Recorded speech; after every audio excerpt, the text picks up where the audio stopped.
Hello दोस्तों, कैसे हैं आप सब लोग। शायद ठीक ही होंगे। देखिए, तो आज हम लाभ हानि के कुछ ऐसे सवाल हम बताएंगे जो परीक्षा में पूछे जाते हैं। और जो भी क्वेश्चन, जैसे मान लीजिए कि हम लाभ हानि के बताएंगे, उस वीडियो को पहले रोक लीजिएगा और रोकने के बाद अपने से हल करने का प्रयास कीजिएगा। उसके बाद जब हल नहीं होगा तो फिर वीडियो को चालू कीजिएगा और देखिएगा। जैसे देखिए, पहला सवाल, पर एक दुकानदार ने 2 रुपये में 6 की दर से कलम खरीद कर 4 रुपया में 9 की दर से बेच दिया, तो कहेगा उसका लाभ प्रतिशत ज्ञात कीजिए। अब देखिए कैसे इसको हल करेंगे। तो एक तरफ पहले लिख लीजिएगा रुपया और एक तरफ दर।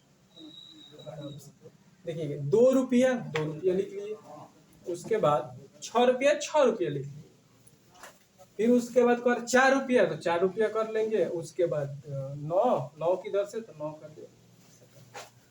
अब इसमें तिरिया गुणा करेंगे, 9 दूनी 18 और 6 चौके 24, अर्थात 18 रुपये का कोई सामान खरीदा गया और 24 रुपये में बेच दिया गया। तो कितने कह रहा है कि तो लाभ प्रतिशत ज्ञात कीजिए। तो लाभ प्रतिशत बराबर होगा, लाभ प्रतिशत बराबर कितने रुपये का लाभ, तो 18 रुपये में खरीदे हैं और 24 रुपये में क्या किए, बेच दिए।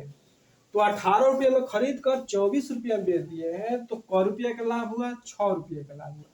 किससे हमेशा क्रय मूल्य नीचे होता है, तो 18 गुणे 100 कटा दीजिए, 6 तेरी 18 और इससे इसको कटा दीजिए, तितली के 9 तितली के 9 1 से 3, इतना परसेंट का क्या हुआ, लाभ हुआ। और देख लेंगे ऑप्शन में कौन है, तो डी नंबर, अर्थात उसे 33.1/3% का लाभ हुआ। जब भी ऐसे सवाल करेंगे तो याद रखेंगे, पहले रुपया उसके बाद दर, 2 रुपया 6 की दर से, 4 रुपया 9 की दर से, इसका इसमें गुणा कर देंगे तो ईसीपी बनेगा, इसका इसमें गुणा करेंगे तो एसपी बन जाएगा। तो लाभ प्रतिशत निकाल लेंगे, लाभ बटा में क्रय मूल्य गुणे 100 कटा देंगे, 33.1/3%। अब चलिए दूसरा सवाल करते हैं। दूसरे सवाल को देखिएगा, इसको भी हम बता रहे हैं, पहले वीडियो को रोक लीजिएगा, उसके बाद अपने से हल करिएगा, नहीं आएगा तब वीडियो देखिए, तब समझ में आएगा कि ये लाभ हानि के कितने महत्वपूर्ण क्वेश्चन हैं। चलिए दूसरा सवाल देखेंगे। किसी वस्तु पर 15% छूट देने के बाद 25% का लाभ होता है, तो 15% का छूट देंगे अर्थात 50 लिख लेंगे यहाँ, उसके बाद 25% लाभ तो 125। अब देखिए कर यदि छूट 10% हो तो 90 कर लीजिए। तो कह रहे तो लाभ प्रतिशत, लाभ माने 100 में मान लेते हैं 1% का लाभ बराबर कर। देखिए बहुत आसान हो जाते हैं ऐसे क्वेश्चन, लेकिन ध्यान देंगे तब। अब कटा दीजिए यहाँ से, देखिए 5 एकम में 5, 3 बचल, 5 7 35 और इसको कटा दीजिए, 5 दूनी के 10 और 5 बचे 25, तिरिया गुणा 1700 प्लस 17x बराबर 25 नवा 225। तो 17x बराबर करेंगे तो घटा दीजिए 0, 5 में से 5 और 12 में से 5 7 5 550, तो x बराबर 550 बटा में 17, इसको कर लीजिए इस प्रकार, और 7 34 51 17 51, कितना बचा, तो 4, तो 40 हो जाएगा। 17 दूनी के 34, 17 दूनी के 34, कितना बचा, 6 बटा में 17, यानी इतने परसेंट का क्या होगा बाबू, लाभ होगा, यानी 32 सही, 6 बटा में 17% का लाभ। अब देख लीजिए ऑप्शन में, तो ये सही है। देख रहे हैं ना, ये आसान होता जाएगा।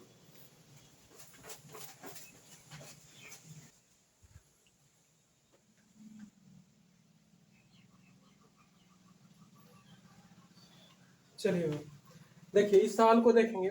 तीसरा नंबर, एक व्यक्ति ने एक सामान 3200 रुपये में खरीदा, वह इस पर कितना मूल्य अंकित करे कि 20% छूट देने के बाद भी उसे 15% का लाभ मिल सके। अब देखो एक काम, इसको रोक करके अपने मन से कीजिएगा, नहीं आएगा तब देखिएगा। पर एक व्यक्ति ने एक सामान 3200 रुपये में खरीदा, यानी इसके लिए एक सूत्र होगा, इसको तो एकदम याद रखिए। देखिए एक सूत्र होता है एमपी, यानी अंकित मूल्य बटा में क्रय मूल्य बराबर 100 प्लस लाभ होगा ऊपर, इधर हो जाएगा 100 और माइनस हानि। बस इसको अगर याद रखेंगे ना तो ये सवाल बहुत जल्दी बनेंगे। देखिए कह रहा है कि एक व्यक्ति ने एक सामान 3200 रुपये में खरीदा और इस पर कितना अंकित मूल्य पूछा, तो मान लीजिए एक्स, चाहे एम ए कर लीजिए, इसको एम पी कर लीजिए, एम पी। चलिए यहाँ लिख दे रहे हैं, और रुक जाइए चलिए कि यहाँ एम पी लिख दिए, और बटा में क्रय मूल्य कितना है, 3200 रुपये में खरीदा है, 3200 रुपये बराबर कितना का लाभ, तो 115, 15% लाभ 115, और कितना छूट, तो बस यहाँ पे छूट कर लीजिएगा, हानि होती है छूट, छूट 32%, लाभ परसेंट, छूट परसेंट। अब इसको क्या काम करेंगे, घटा दीजिए, देखिए 0 से 0 और 4 के 32, देखिए तो एम पी बराबर यानी अंकित मूल्य बराबर गुणा कर दीजिए, 5 के 20 जो 8 में 2, 4 एकम में 4 2 6, 4 एकम में 4, एक 0 बढ़ा देंगे, यानी 4600 रुपया, यानी इसका आंसर क्या हो जाएगा, 46। इसमें देखें क्या काम करें, कभी कभी या इस क्वेश्चन में एमपी पूछा है यानी अंकित मूल्य पूछा है, कभी कभी अंकित मूल्य दे देगा और क्रय मूल्य पूछेगा, तो इसी सूत्र का प्रयोग करके हम लोग क्या करेंगे, हल कर लेंगे। चलिए चौथा देखिए सवाल 4 नंबर।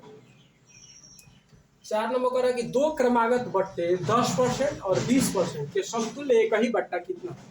देखिए इसको दो तरीके से हम बताएंगे। चलिए एक तो सूत्र बताते हैं कि x plus y minus x into y या बटा में 100, इससे भी निकल जाएगा ये सारी। एक और विधि है जो कि हम बताएंगे।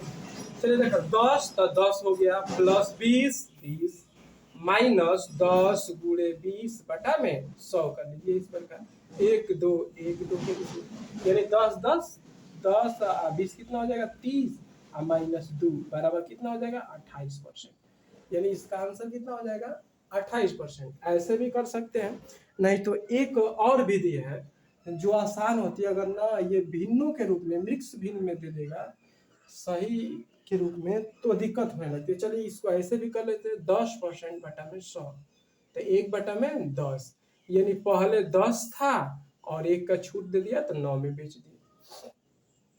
उसके बाद इसको बदल लीजिए, 20% है तो बटा में 100, 20 बचे 100, 1 बटा में 5, पहले 5 था और कितना हो जाएगा 4 हो जाएगा, 10 बचे 50 और ये हो जाएगा 9 के 36। अब देख लिए 50 है और 36, देख ली पहले 50 था और 36 में बेच दिया तो कितना परसेंट का छूट दिया, तो 10 में से 6 गया 4 और 4 में से 3 गया 1 और बटा में 50 और गुणे 100, ऐसे भी कर लेते हैं, 50 दूनी के 100, 14 दूनी के 28%, ऐसे में सही हो। चलिए जैसे आपको अगर अच्छा लगे वैसे कीजिएगा। और इसका 28% ये वाला सही हो गया।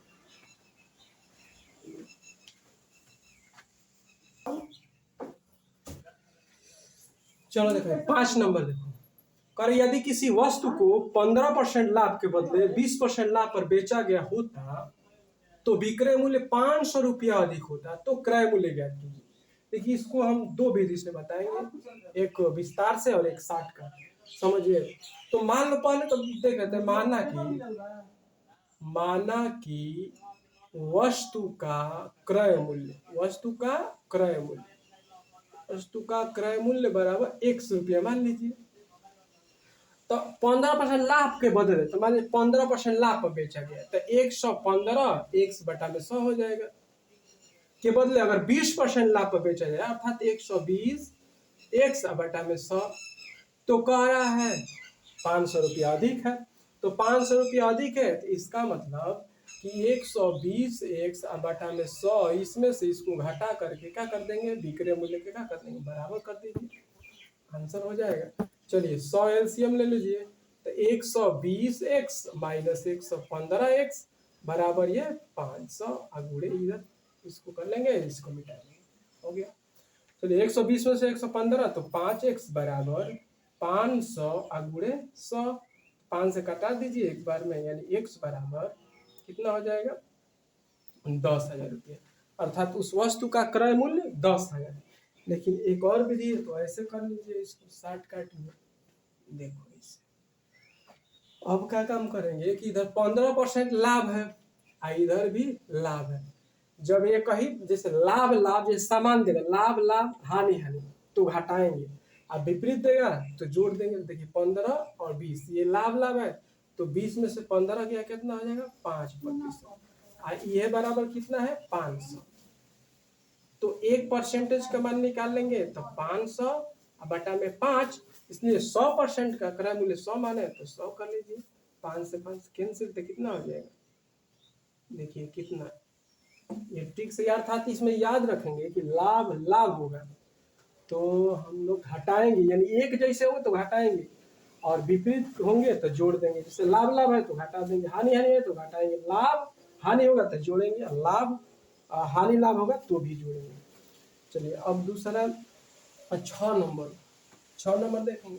और 21 सेव का क्रय मूल्य, यानी 21 सेव है, इसका सीपी है, यह किसके बराबर है 15 सेव के विक्रय मूल्य के बराबर है। तो लाभ परसेंट देखिए, तो ऐसे सवालों का काम कीजिएगा कि इसका इसमें यानी सीपी का मान 15 होगा और एसपी का मान 21 होगा। यानी 15 रुपये में खरीदा गया है और 21 रुपये में बेच दिया गया। तो लाभ परसेंटेज पूछा है, तो लाभ परसेंट, लाभ कितने रुपए का लाभ, 15 रुपये में खरीदा था 21 में बेच दिया, तो 15 6 रुपये का लाभ हुआ। किसमें क्रय मूल्य, यानी 15 नीचे 100, तो 3 दूनी के 6, 3 बचे 15, 5 से कटा दीजिए, 5 दूनी के 10, यानी 2 दूनी के 4, 40% का क्या हो जाएगा लाभ। इस ऑप्शन नहीं लिखे हैं तो यहाँ लिख रहे 40%। 40% का क्या हो जाएगा लाभ होगा।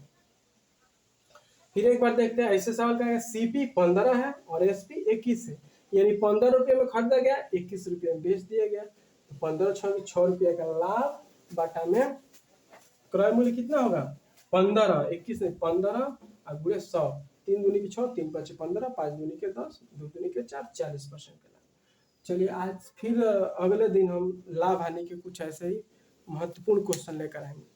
चलिए रहने देते हैं।